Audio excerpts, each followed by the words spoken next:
So this guy, let's call him Big Boy. Now Big Boy is really doing well for himself. He has a nice car, he's living well, and he's really making a lot of money from his alleged forex business. He has it all. One day, he gets a call from his old buddy of his that he used to work with, who we'll just call Bright. Now Bright and Big Boy used to work together a while back, and the year before, they had made a lot of money from an alleged forex deal of about 4 million naira. But right after they had concluded the deal, Bright hits up Big Boy to pay him a cut of the money, and Big Boy just decided that he was not going to pay him anything. So Big Boy, instead of paying Bright, runs away to a different country for a while and later returns.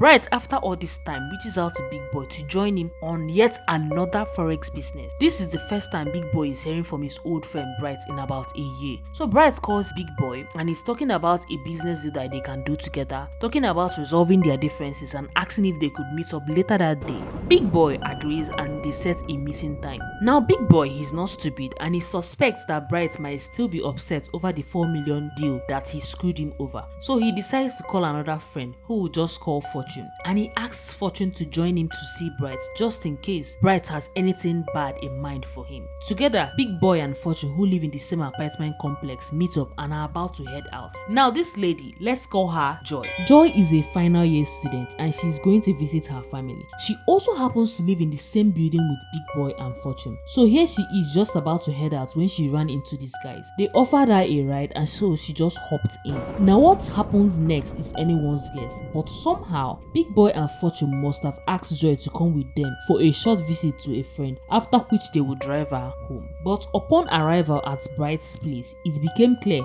that Bright had sinister plans for them. Seeing that Big Boy was accompanied by Fortune and Joy, Bright adjusted his plan. He had enlisted the help of a cult group to kidnap all three of them. Then they were taken to a remote forest where the kidnapper demanded ransom. Scared for their lives, they all contacted their families, informing them that they had been kidnapped and their captors were demanding a ransom. Reports of the ransom amount varied, with some sources saying 20 million naira and other sources saying 10 million naira. It remains unclear whether the ransom was actually paid, though their fate was already sealed. Big Boy and Fortune were shot.